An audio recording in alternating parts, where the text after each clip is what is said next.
Well, thank you very much. It's an honor to be here. What a great place. What a great place, but more importantly, what great people. I want to thank His Royal Highness, the Crown Prince, for that incredible introduction. He's an incredible man. Known him a long time now. There's nobody like him. Thank you very much. Appreciate it very much, my friend. And it's a tremendous honor to return to this beautiful kingdom and be welcomed back with such extraordinary generosity and warmth. I've never forgotten the exceptional hospitality showed to us by King Salman, who's just, we talk about a great man. That is a great man. That is a great man, a great family. Now, that visit took place exactly 8 years ago. The graciousness of the royal family and the Saudi people is really unsurpassed, no matter where you go. Let me also thank the countless ministers, government officials, business leaders, and distinguished guests for that warm welcome. Very warm, and I know so many of you. I'd like to call out all of your names, but we have a lot of problems. We'd be here for a long time. We don't want that, so don't be upset. With this historic state visit, we celebrate more than 80 years of close partnership between the United States and the Kingdom of Saudi Arabia. Ever since President Franklin Roosevelt met with King Salman's father, King Abdul Aziz, aboard the USS Quincy in 1945, the U.S.-Saudi relationship has been a bedrock of security and prosperity. Today, we reaffirm this important bond, and we take the next steps to make our relationship closer, stronger, and more powerful than ever before. It is more powerful than ever before.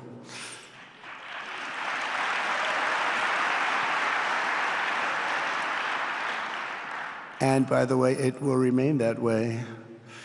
We don't go in and out like other people. It will remain that way.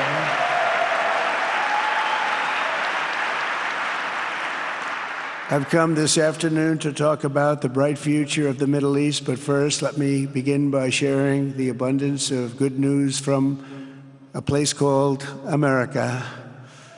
In less than 4 months, our new administration has achieved more than most other administrations accomplish in 4 years or even 8 years. We've actually done, for the most part, more. The day I took office, we inherited, thank you. Thank you. The day I took office, we inherited a colossal invasion on our southern border, an invasion like you'd never want to see here. Nobody should ever want to see it. But within weeks, we slashed illegal border crossings to an all-time low, down 99.999%. That's good, even for this great gentleman standing right in front of me. That's a good number. We had hundreds of thousands of people. They came in at the same time last year. And last month, we had, in this massive border, 3 people that got in. That's quite a difference. And we have no choice but to get a lot of the people that came in because they were not the best people. They were, in many cases, very bad people. We're getting them out. We're getting them out very fast. We're bringing them back to where they came from. We have no choice. After years of military recruiting shortfalls, enlistments in the U.S. Armed Forces are now the highest in 30 years because there is such an incredible spirit in the United States of America. We have tremendous spirit again. Just about a year ago, it was a big story, front page on every paper all over the world, that nobody wanted to enlist in our military, meaning we were way under enlisted. And just last week it came out that we had the strongest enlistment. They say 30 years, but probably it's maybe ever. They don't go back that far. It's the best, and that includes police officers, firemen, everything else. Is a great spirit in the United States right now. A brand new poll from Rasmussen just showed that the number of Americans who believe the nation is on the right track, they have a right track, wrong track, is now the highest in over 20 years. And it hasn't been anything like this because for many years it was the wrong track. And I can tell you for the last 4 years it was definitely the wrong track, but it's the highest it's been in many, many years. We renamed the Gulf of Mexico into the Gulf of America. That was very popular, other than perhaps with Mexico. And most importantly, for the people in this room, the days of economic misery under the last administration are rapidly giving way to the greatest economy in the history of the world. We are rocking. The United States is the hottest country, with the exception of your country, I have to say, right? I'm not going to take that on. No, Mohammed, I'm not going to take that on. Wouldn't that be a terrible thing if I made that full statement? But I will not do it. You're hotter. At least as long as I'm up here, you're hotter. But groceries, gasoline, energy, and all other prices are down with no inflation. We have no inflation, and in a few short weeks, we've created 464,000 brand new jobs. Think of that. It's almost 500,000 jobs created just in a matter of weeks. We just reached a historic trade agreement with the United Kingdom, and over the weekend we reached a breakthrough agreement with China. Both outstanding deals. China's agreed. We have to get it down. We have to get the little details down. And Scott, you're going to work on that very hard, but China's agreed to open up to the United States for trade and everything else. But they have to do it, so we'll see what happens. But we had a very, very good meeting with both of those countries. We are cutting 10 old regulations for every new regulation. We're getting rid of all of the red tape that is so many, frankly, countries, as they get older, they develop a lot of red tape, and we're getting rid of it. We're getting rid of it at record levels. And I'm pleased to report that the United States Congress is on the verge of passing the largest tax cut and regulation cut in American history. We think we're in good shape to get that. And if we get that, that will be like a rocket ship for our country. In the first quarter of the year, the investment in America was up an astounding 22%. More than $10 trillion of new investments have been announced or are coming just since the election on November 5th. So think of that. In a very short period of time, we have over $10 trillion, and it could be much higher than that. Not everybody comes to the White House to have a news conference that they're going to be opening up in America, but they're all coming in at numbers that we've never seen before. If you take a look at other presidencies, they wouldn't do $1 trillion sometime in years. We did this in essentially 2 months because you have to say we got into office and they gave me about a month to clean up and fix up the Oval Office, and after that we started working. And the money is pouring in, the jobs are pouring in, the companies are pouring into our country like we've never seen before. There's never been anything like it. And we let other people tariff us into losing a lot of money and a lot of jobs, and now we're tariffing them. And it's at a level that nobody's seen. It's a level that is making us a very much different country and a very different Republican Party. We won a tremendous victory in November. We won all 7 swing states, the popular vote by millions and millions of votes. The Electoral College, we won by 312 to 226. Remember, they said, well, we could get to 270. No, we got to 312. That's a big difference. And very importantly, we won counties throughout the United States, 2,660 to 451. That's why when you look at a map, they're all red. The whole country is red. Red stands for Republican. From the moment on and from the moment we started, we've seen wealth that just poured and is pouring back into America. Apple is investing $500 billion. NVIDIA is investing, and I see my friend is here, Jensen. That's very good, wherever you may be. I thank you very much, because he's putting in $500 billion. TSMC is investing. Where is Jensen, by the way? Where is he? He's standing here. Where is he? I just saw that. Thank you very much, Jensen. I mean, Tim Cook isn't here, but you are.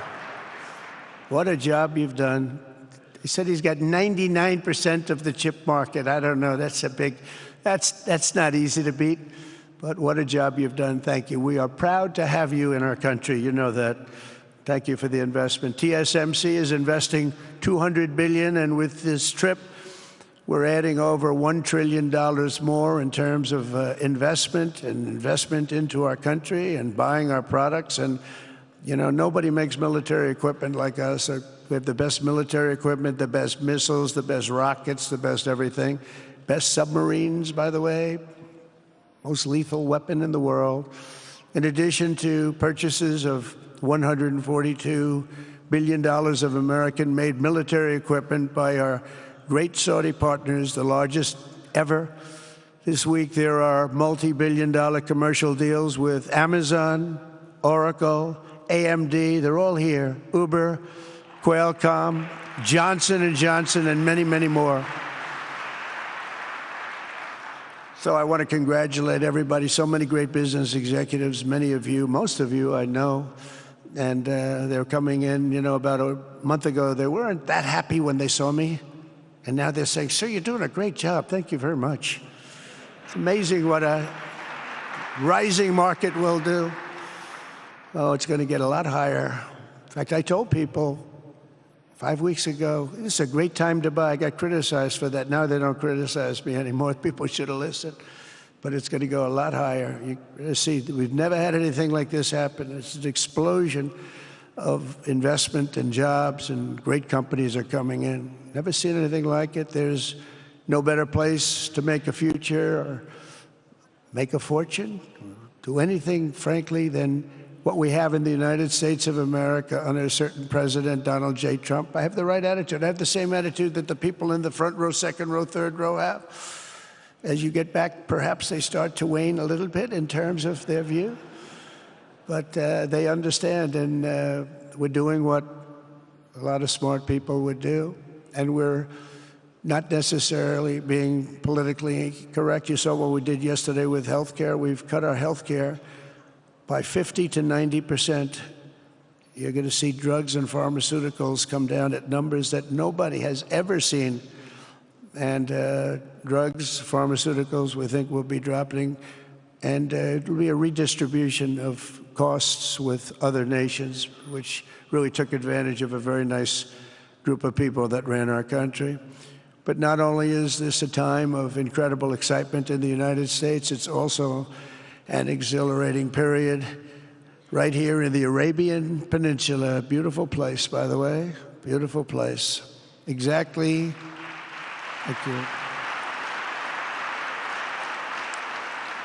Exactly 8 years ago this month, I stood in this very room and looked forward to a future in which the nations of this region would drive the forces of terrorism and extremism, drive them right out of existence, and take your place among the proudest, most prosperous, most successful nations anywhere in the world as leaders of a modern and rising Middle East. So exciting.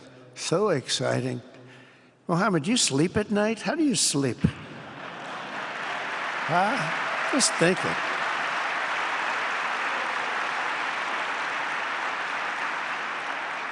What a job. He tosses and turns like some of us. Tosses and turns all night. How do I make it even better all night? It's the ones that don't toss and turn. They're the ones that will never take you to the promised land, won't they? But you have done some job.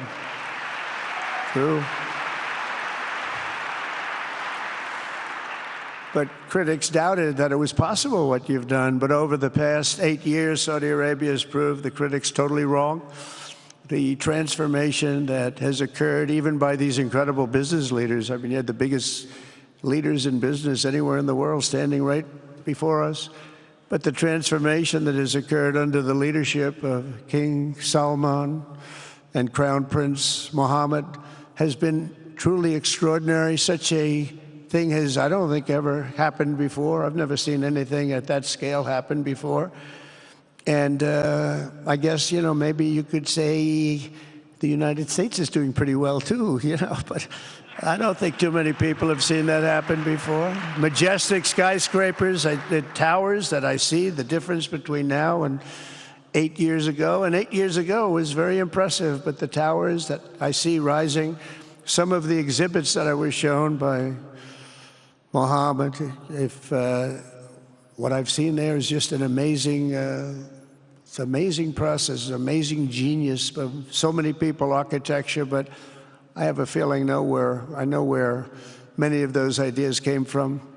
Happens to be sitting right in this room right before me, but the towers and all of the different, I've seen a lot of different towers. I didn't think there's any version of a tower that I haven't seen in one form or another. I just passed 4 exhibits. I have never seen anything like any of them. So it's going to be very exciting.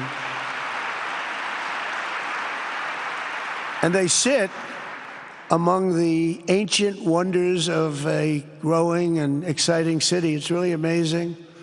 Riyadh is becoming not just a seat of government, but a major business, cultural, and high-tech capital of the entire world. The World Cup is here. Johnny, just stand up, John. Johnny, thank you, Johnny.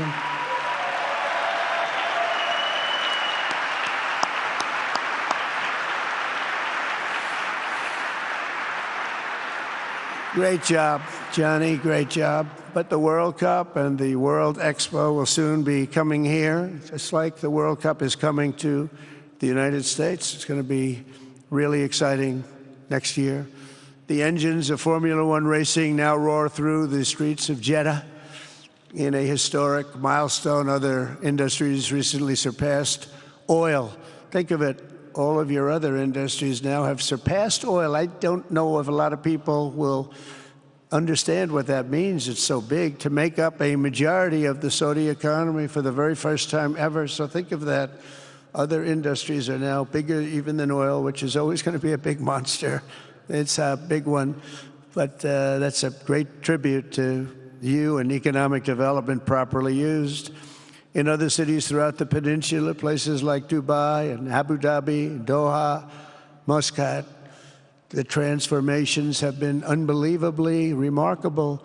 Before our eyes, a new generation of leaders is transcending the ancient conflicts of tired divisions of the past and forging a future where the Middle East is defined by commerce, not chaos, where it exports technology, not terrorism, and where people of different nations, religions, and creeds are building cities together, not bombing each other out of existence. We don't want that.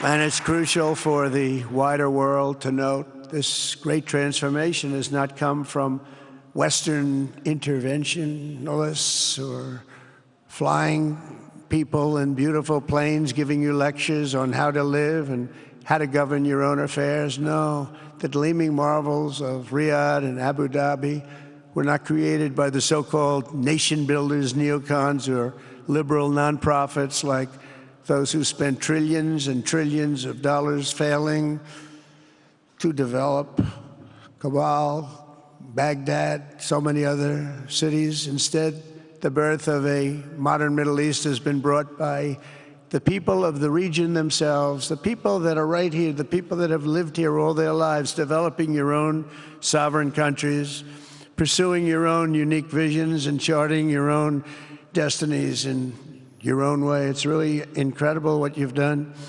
In the end, the so-called nation builders wrecked far more nations than they built, and the interventionists were intervening in complex societies that they did not even understand themselves. They told you how to do it, but they had no idea how to do it themselves. Peace, prosperity, and progress ultimately came not from a radical rejection of your heritage, but rather from embracing your national traditions and embracing that same heritage that you love so dearly.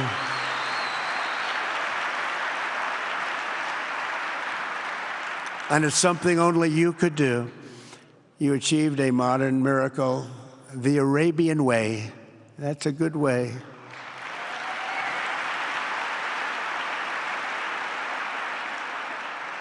Today, the Gulf nations have shown this entire region a path towards safe and orderly societies with improving quality of life, flourishing economic growth, expanding personal freedoms, and increasing responsibilities on the world stage. After so many decades of conflict, finally it is within our grasp to reach the future that generations before us could only dream about, a land of peace, safety, harmony, opportunity, innovation, and achievement right here in the Middle East. So beautiful. It's such a beautiful thing that's happening. I guess, the people that are here can't even really appreciate it because you see it happening, and it's when you come to a place that you haven't seen in 5 years or 10 years or 20 years that it's even more incredible. When I left office just over 4 years ago, that future seemed almost impossible, what you've done. Together we had obliterated the killers of ISIS. We wiped them out, terminated its founder and leader, al-Baghdadi. We had healed the divide in the Gulf Cooperation Council, it's a very big deal, and united the nations of the region to stand against the enemies of all civilization. We'd imposed unprecedented sanctions on Iran and starved the regime of resources to fund terror. They were unable to fund anything because they had no money left. They had no money. But the new administration came in and let them have a lot of money, and you saw what happened. It was not money well spent. And with the historic Abraham Accords that we're so proud of, all the momentum was aimed at peace, and it aimed very successfully. It's been an amazing thing, the Abraham Accords, and it's my fervent hope, wish, and even my dream that Saudi Arabia, a place I have such respect for, especially over the last fairly short period of time, what you've been able to do, but we'll soon be joining the Abraham Accords. I think it'll be a tremendous tribute to your country, and it will be something that's really going to be very important for the future of the Middle East. I took a risk in doing them, and they've been an absolute bonanza for the countries that have joined. The Biden administration did nothing for 4 years. We would have had it filled out. But it will be a special day in the Middle East with the whole world watching when Saudi Arabia joins us, and you'll be greatly honoring me, and you'll be greatly honoring all of those people that have fought so hard for the Middle East, and I really think it's going to be something special, but you'll do it in your own time, and that's what I want, and that's what you want, and that's the way it's going to be. When I left office, the only thing still standing between this region and its unbelievable potential was a small group of rogue actors and violent thugs seeking constantly to drag the Middle East backward and into havoc, mayhem, and indeed into war. Unfortunately, instead of confronting these destructive forces, the last U.S. administration chose to enrich them and empower them and give them billions and billions of dollars. The Biden administration, the worst administration in the history of our country, by the way, spurned our most trusted and longstanding Gulf partners, and I can say partners worldwide, one of our great, great partners, no matter who we look to, and we have great partners in the world, but we have none stronger and nobody like the gentleman that's right before me. He's your greatest representative, greatest representative.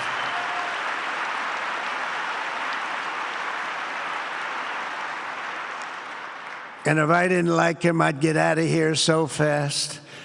You know that, don't you? He knows me well. I do. I like him a lot. I like him too much. That's why we give so much, Too much. I like you too much. Great guy. They lifted sanctions on Iran in exchange for getting nothing, and sent the regime tens of billions of dollars to fund terror and death all over the world. And they laughed at him. They laughed at our leader. And they're still laughing at our leader. They thought him a fool. And they made nothing but trouble ever since, including the funding of October 7th, one of the worst days ever in the history of the Middle East. Horrible day.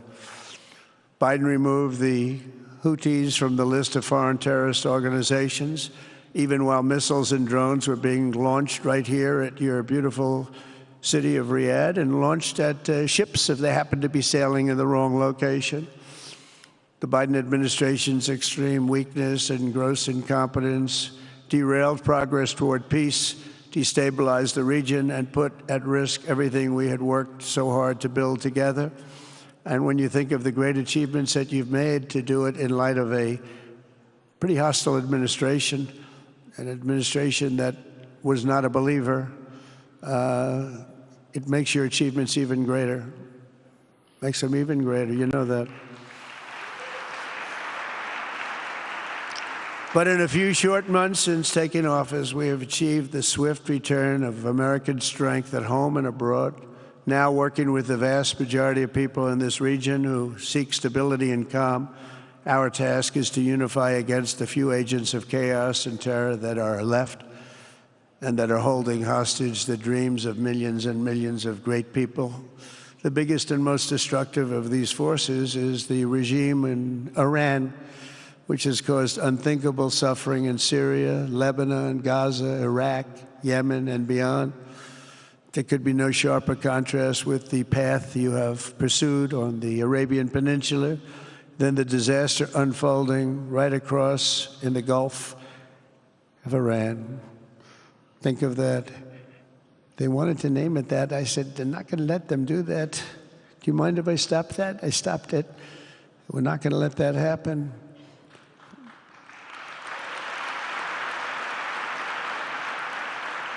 While you have been constructing the world's tallest skyscrapers in Jeddah and Dubai, Tehran's 1979 landmarks are collapsing into rubble and dust. They had it going for a little while under a much different system, but those buildings are largely falling apart, falling down, while you're building some of the world's biggest and most incredible infrastructure projects. Buildings, all sorts of things you're building that nobody's ever even seen before. Iran's decades of neglect and mismanagement have left the country plagued by rolling blackouts lasting for hours a day. All the time you hear about it. While your skill has turned dry deserts into fertile farmland, Iran's leaders have managed to turn green farmland into dry deserts as their corrupt water mafia, it's called it the water mafia, causes droughts and empty riverbeds. They get rich, but they don't let the people have any of it. And then, of course, there's the key difference at the root of it all. While the Arab states have focused on becoming pillars of regional stability and world commerce, Iran's leaders have focused on stealing their people's wealth to fund terror and bloodshed abroad. Most tragic of all, they have dragged down an entire region with them. Countless lives were lost in the Iranian effort to maintain a crumbling regime in Syria.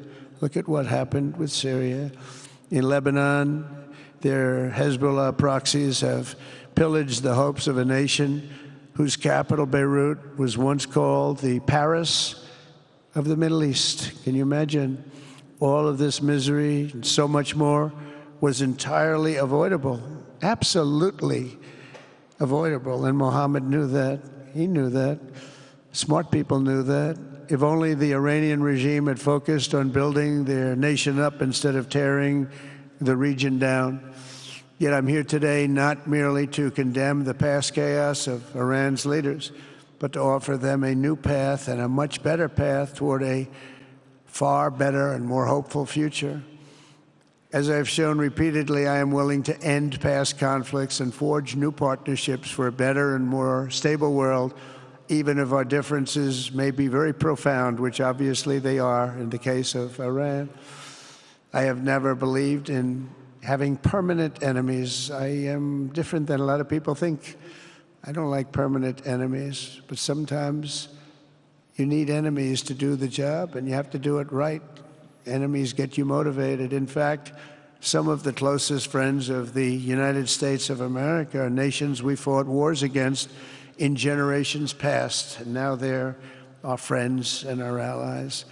I want to make a deal with Iran. If I can make a deal with Iran, I'll be very happy if we're going to make your region and the world a safer place. But if Iran's leadership rejects this olive branch and continues to attack their neighbors, then we will have no choice but to inflict massive, maximum pressure drive Iranian oil exports to zero like I did before. If you know that, they were a virtually bankrupt country because of what I did. They had no money for terror. They had no money for Hamas or Hezbollah, and take all action required to stop the regime from ever having a nuclear weapon. Iran will never have a nuclear weapon.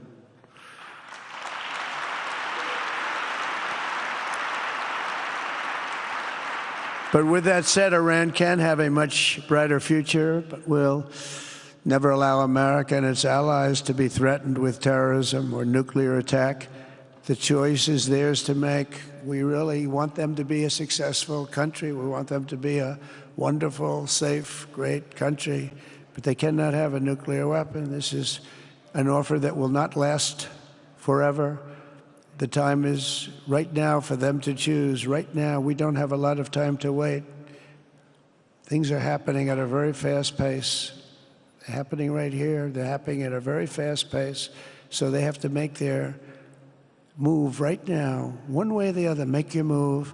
As I said in my inaugural address, my greatest hope is to be a peacemaker and to be a unifier. I don't like war. We have the greatest military, by the way, in the history of the world. You know, I rebuilt our military in my first 4 years and rebuilt it into the most powerful military there is. And you saw that when I knocked out ISIS in 3 weeks. People said it would take 4 years, 5 years. I did it. We did it in 3 weeks. Just days ago, my administration successfully brokered a historic ceasefire to stop the escalating violence between India and Pakistan. And I used trade to a large extent to do it. I said, fellas, come on, let's make a deal. Let's do some trading. Let's not trade nuclear missiles. Let's trade the things that you make so beautifully. And they both have very powerful leaders, very strong leaders, good leaders, smart leaders. And it all stopped. Hopefully it'll remain that way, but it all stopped. I was very proud of Marco Rubio and all of the people that worked so hard. Marco, stand up. What a great job you did on that. Thank you, J.D. Vance, Marco. The whole group worked with you, but it was a great job. And I think they're actually getting along. Maybe we can even get them together a little bit, Marco, where they go out and have a nice dinner together. Wouldn't that be nice? But we've come a long way, and it could be, you know, millions of people could have died from that conflict that started off small and was getting bigger and bigger and bigger by the day. I've also been working relentlessly to end the terrible bloodshed between Russia and Ukraine, and very importantly, talks are being held in Turkey later this week, probably on Thursday, and they could produce some pretty good results. Our people are going to be going there. Marco's going to be going there. Others are going to be going, and we'll see if we can get it done. 5,000 people, young people for the most part, soldiers from Ukraine, soldiers from Russia. They're not from here and they're not from the United States, but they're souls. They're souls. I think usually, mostly, they're young, beautiful souls that left their parents waving goodbye, left their brothers and sisters. Goodbye, I'll see you soon. And they got blown to pieces. 5,000 on average a week are dying. And people are dying elsewhere in the region, but tremendous numbers like we haven't seen since World War II are dying. And I want to stop it. I want to stop it. It's a horrible war. Would have never happened if I were president.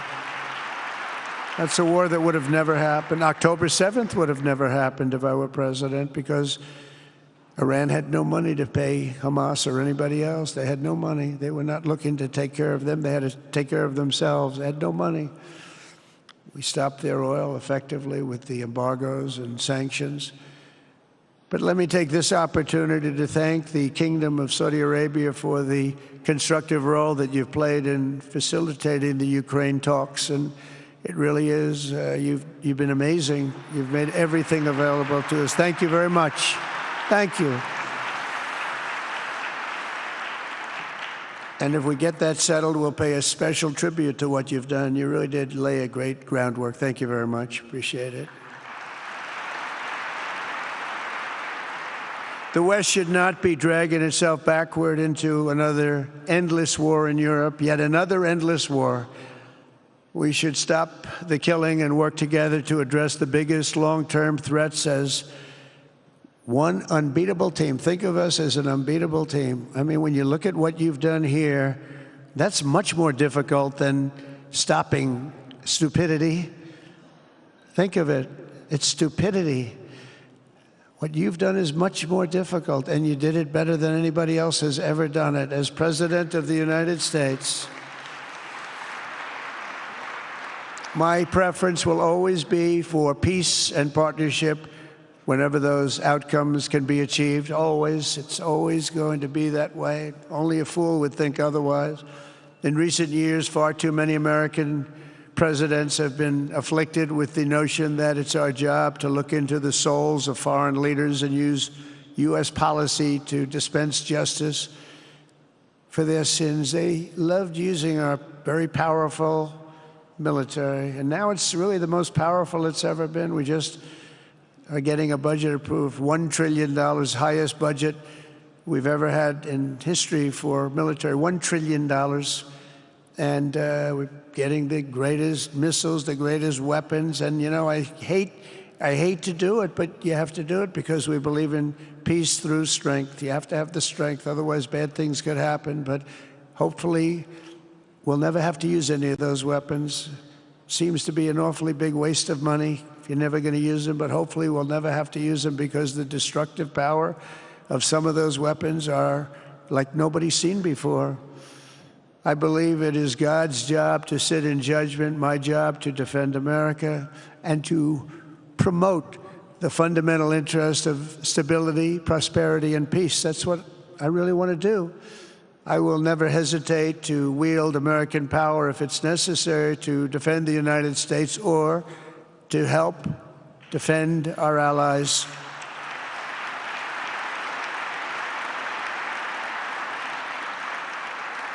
And there will be no mercy for any foe who tries to do us or them harm. We will have no mercy. They understand that. That's why I've been pretty lucky. A lot of people think, you know, he's looking to fight. He's looking to fight, and things get settled. It's an amazing thing when they really think you mean it.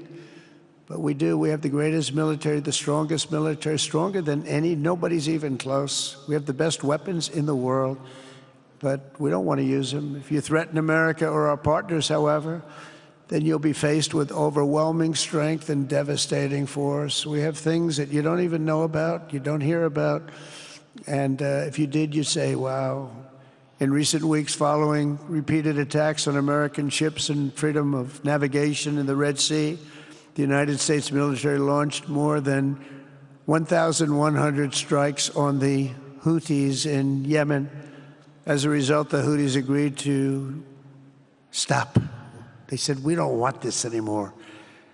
It's the first time you've heard that from them, too. They're tough. They're fighters. But just days ago, we were asked to cease targeting commercial.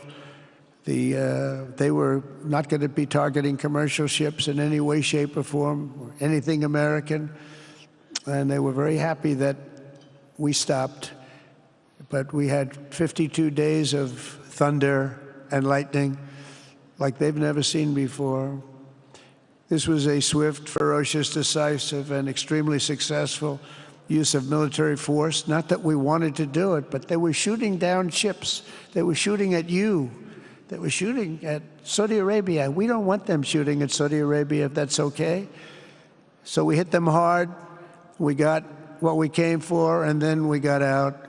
Since January 20th, the U.S. military has terminated 83 terrorist leaders operating across Iraq, Syria, and Somalia, including ISIS's #2 global leader. You read about that just recently. With the help of Pakistan, we apprehended the ISIS terrorists responsible for the attack on 13 American service members at Abbey Gate, that horrible, horrible disaster. During this Afghanistan withdrawal, you know, that's another thing that we don't even think about so much anymore. 13 died, but 42 were horribly wounded. But hundreds of people died overall, because I count the people on the other side. Hundreds of people just grossly incompetent. It's probably why Putin decided to go into Ukraine, something he never would have done if I were president. But we wouldn't have had the problems of October 7th if I were president. We wouldn't have had Ukraine, Russia if I were president. We wouldn't have had Abbeygate because there wouldn't have been any reason we were getting out, but we were getting out with dignity and with strength and power. But the way they got out was not good. I think it was the most embarrassing moment in the history of our country.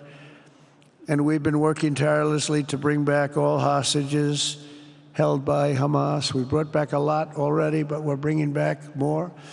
This weekend, we successfully negotiated the release of the last American hostage, Edan Alexander. Just came out a few hours ago, and we continue to work to get that war ended as quickly as possible. It's a horrible thing that's taking place. All civilized people must condemn the October 7th atrocities against Israel, which would never have happened again if you had probably a different president, but definitely if you had me as president. The people of Gaza deserve a much better future, but that will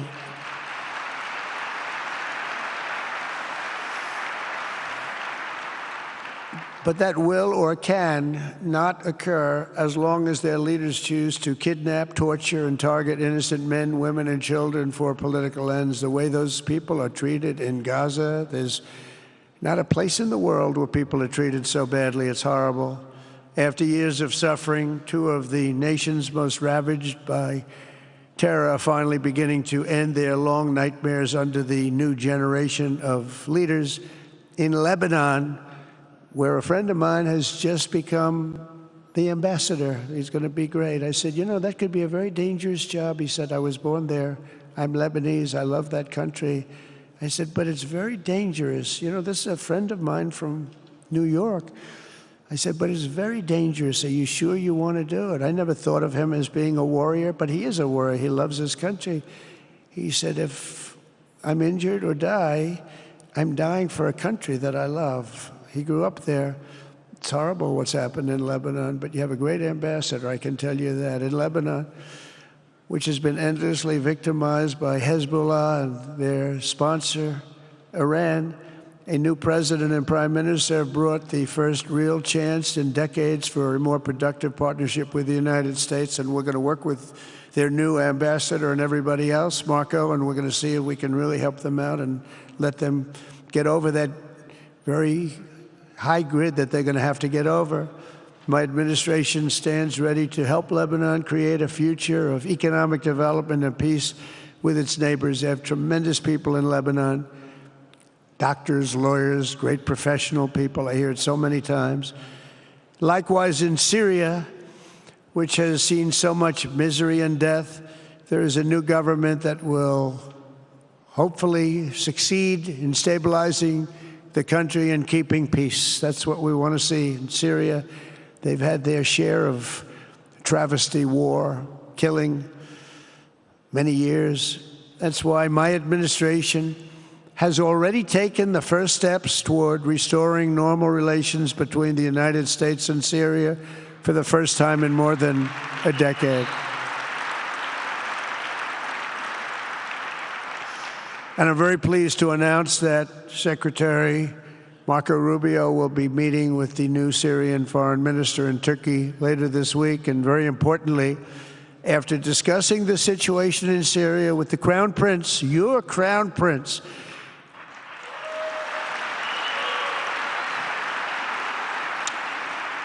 and also with President Erdogan of Turkey, who called me the other day and asked for a very similar thing, among others, and friends of mine, people that I have a lot of respect for in the Middle East, I will be ordering the cessation of sanctions against Syria in order to give them a chance at greatness.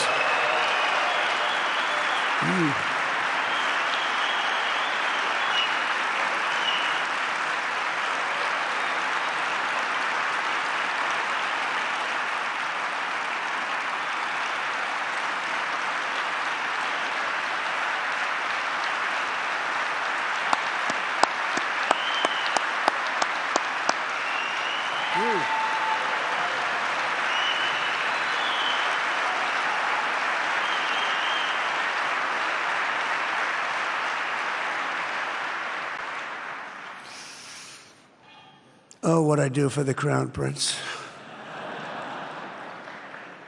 The sanctions were brutal and crippling and served as an important function, nevertheless, at the time. But now it's their time to shine. It's their time to shine. We're taking them all off, and they're going to have, I think they're going to have, based on the people and the spirit and everything else that I'm hearing about.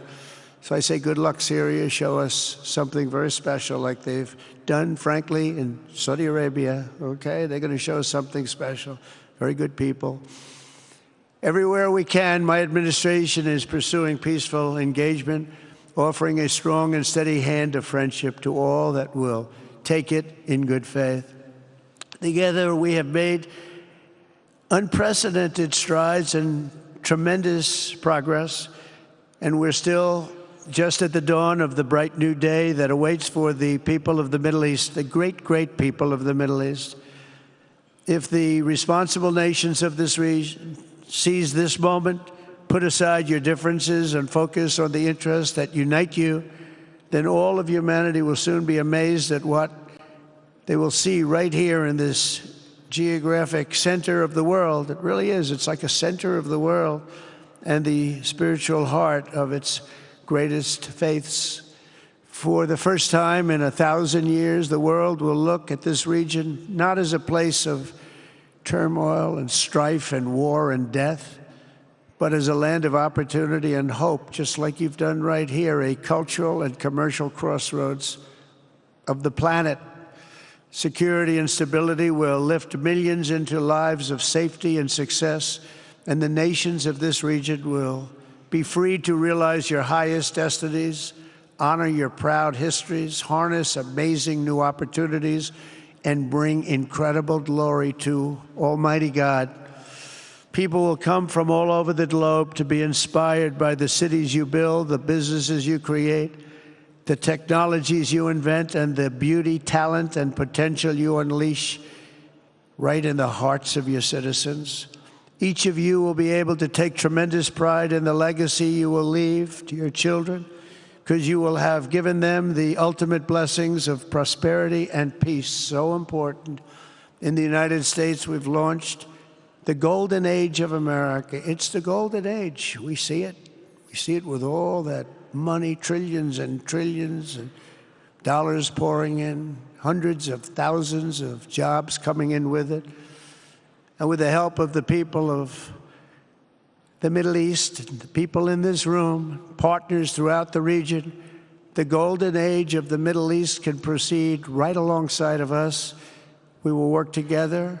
We will be together. We will succeed together. We will win together.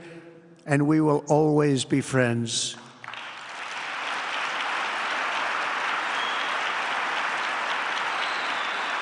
Thank you.